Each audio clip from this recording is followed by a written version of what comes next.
Good day everybody, welcome back to the channel and most importantly to today's video. So what we're going to be doing today is putting this Racechip, which is a plug-in diesel tuning box, through its paces on a dyno to basically figure out once and for all whether these tuning boxes do what they say on the tin and give you the gains that they claim they do.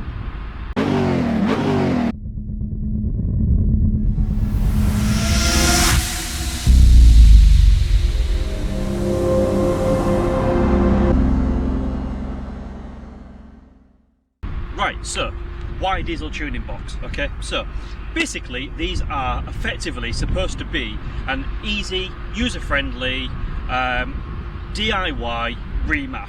Okay, they are an external tuning box that plug into a couple of connectors in your engine bay, and they are supposed to increase performance. Okay, now there is various different brands on the market. This one specifically is Racechip, as you can see. Now this is my own vehicle. It is a Mercedes C-Class W205 2.1 diesel.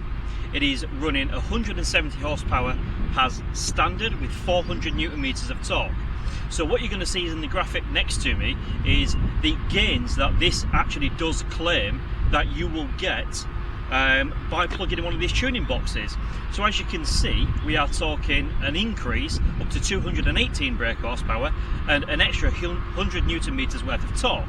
Now that's quite a claim from a plug-in tuning box that costs a few £100. So does it really work? So what I'm going to do today is I'm going to put my hand in my pocket. I'm not going to use any stupid apps or timers or anything like that, or 0 to 60 times, which of course are an absolute variable. What I'm going to do is I'm going to put this on the dyno. I'm going to do a run with the Racechip turned off, because of course on this model, the Racechip Ultimate, we do have Bluetooth control. We're going to do a run with the Racechip turned off, and then we are very simply going to turn the Racechip on into highest setting and see if it gives us the performance that Racechip claim it does. Right guys, so this is the Racechip installed on my car. As you can see, the plug connector, and it is actually tucked away quite neatly there. So the reason why I'm still doing this video on the older Racechip Ultimate, it has now been replaced by the GTS.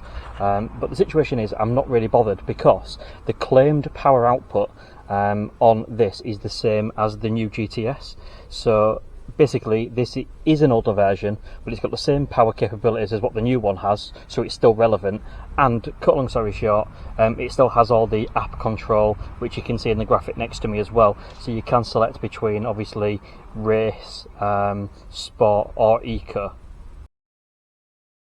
So what we're going to do there is we're going to stop the video and we're going to pick this up tomorrow morning, which is dyno day, and you can see for yourself. I don't know what's going to happen. You're more than welcome at this point to pause the video and write down in the comments what you actually think you will get, or well, I will get. Really interesting to hear what your thoughts may be. But anyway, we can pick this up tomorrow and we'll see what happens. I'm excited. Right, following on from yesterday, it's finally dyno day. Considering we've had such nice weather, he's decided to absolutely throw it down today. But it's not going to dampen the spirits or dampen what we're going to do today. Really excited to see what actually happens with this. I'm not too sure. Mixed reviews on these these diesel tuning boxes. I just don't know what's going to happen. But anyway, I'm currently about 3 miles away from the place where we're going to have this done. So we'll pick this back up once I arrive. Right guys, so we've arrived. As you can see, this is BHP remap, or remap BHP, if I'm going to get it the right way around. So we're just going to get the car inside there now, and then we're going to get it on the rollers, and then we're going to do our initial run. Right guys, just before we go in, I'd just like to mention as well, because it's quite important. So even though my car's got quite a lot of visual mods, it's got absolutely no performance mods whatsoever. So standard airbox, obviously it is a diesel car, standard airbox, standard exhaust, nothing that should interfere with the power that this car will actually put out from factory. So hopefully we're going to get a really good benchmark test. I'm not asking the Racechip to do any supporting mods. Like I say, I've not altered anything. It's literally a base car, base engine, base performance, and then we're going to turn the Racechip on and see just how much that does give you as a brake horsepower and torque gain.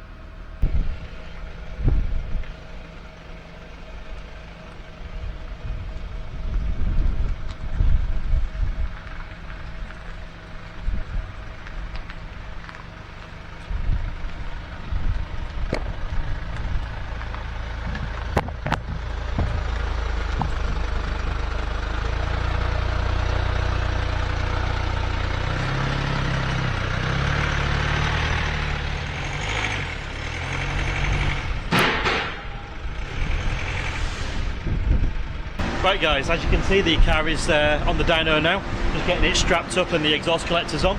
So hopefully we're going to begin our base run shortly. Right guys, so this is the run we're doing. So as you can see, Racechip is disabled. So this is the run that we're going to be doing right now, which is going to be our baseline run.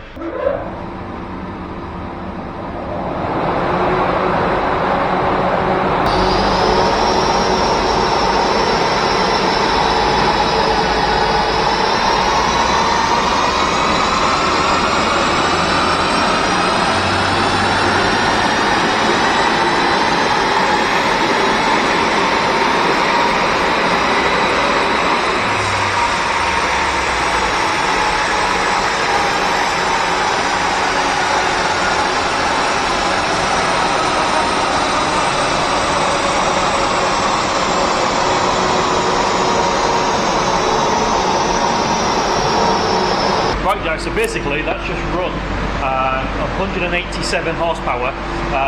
So the Racechip is turned off and the car's been done in eco in 4th gear. So whatever reason, we've got quite high figures, but it is what it is. So 187.5 brake horsepower now. So what we're going to do is we're just going to switch that and put the Racechip on, and then obviously we're going to do the run again. Right, so now we're going to open up our Racechip app. Searching for Bluetooth connection, as you can see. Now we're going to turn it on. We're going to turn the warm-up timer off. Oh, skip timer, because we don't need it on. So we're going to perform this run again now.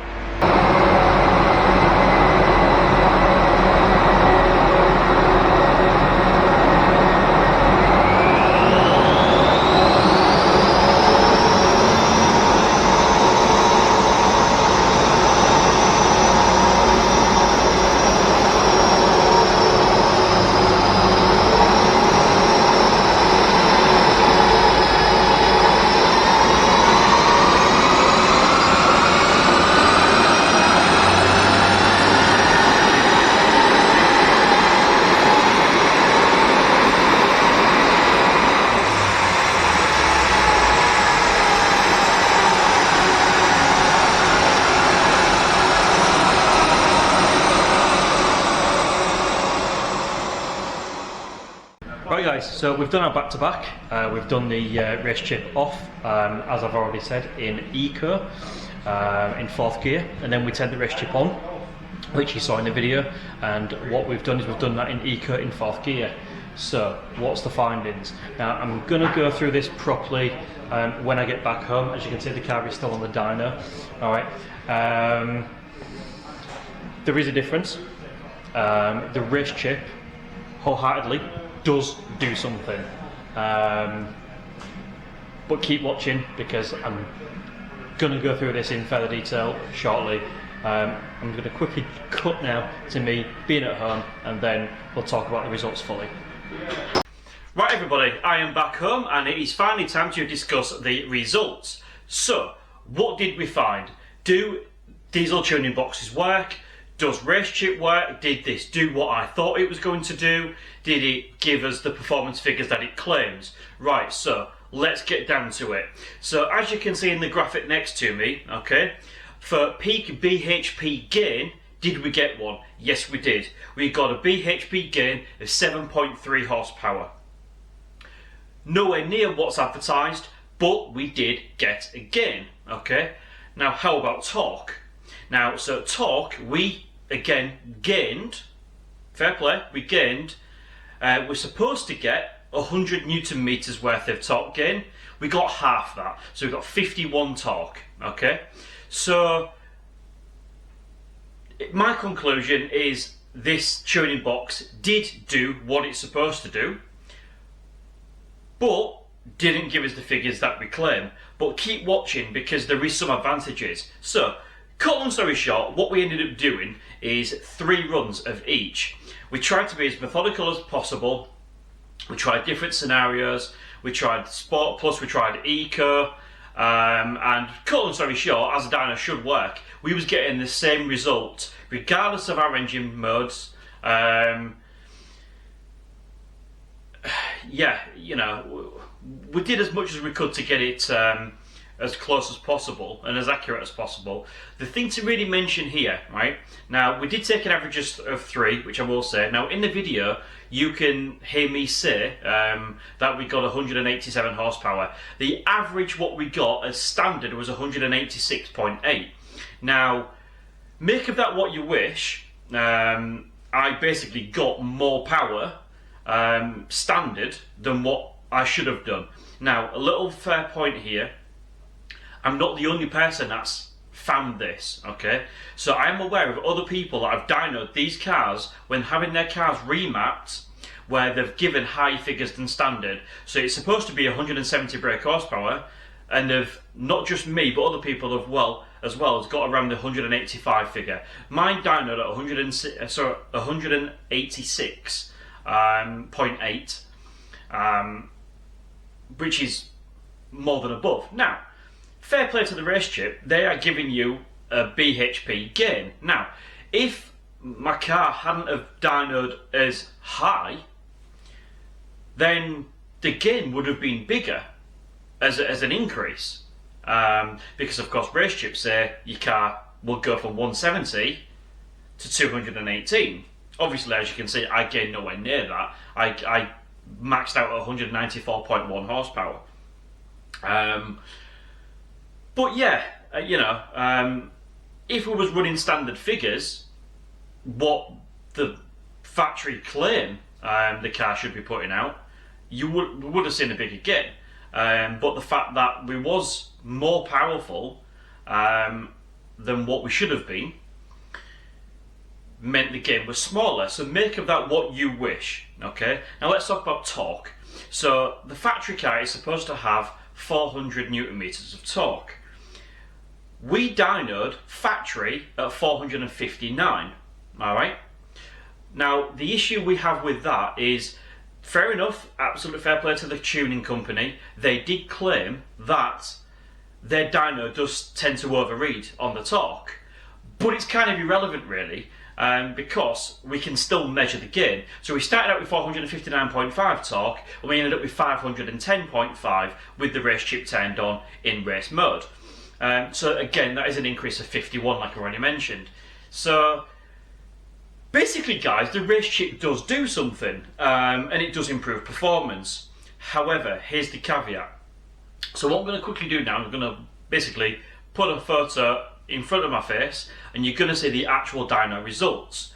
So, as you will be able to see, alright, we do start off initially with more power, and we certainly get a little bit more power and a little bit more torque mid-range, you know, lower down in the rev range, where you need it, okay, as you can see on the graphic.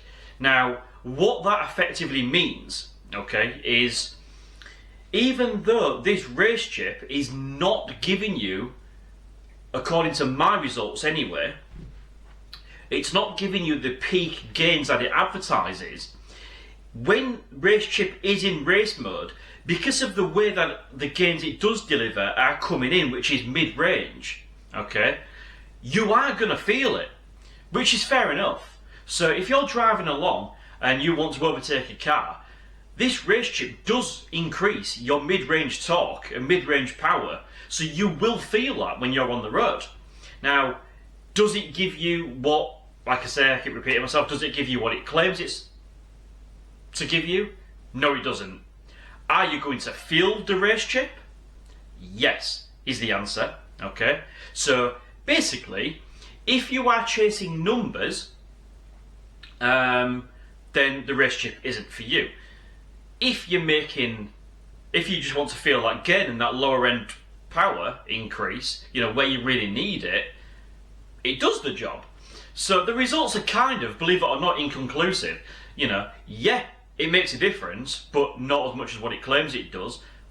But then you are going to feel that difference because of where the difference comes in. You can see by the dyno graph that literally after that mid-range increase, the advantage of the Racechip and where, you know, the parameters the Racechip changes, they start to die off. So effectively, you can see the lines start to return to the stock run, which is quite interesting. So really, you know, it does improve performance where you need it, just not to the extreme it says.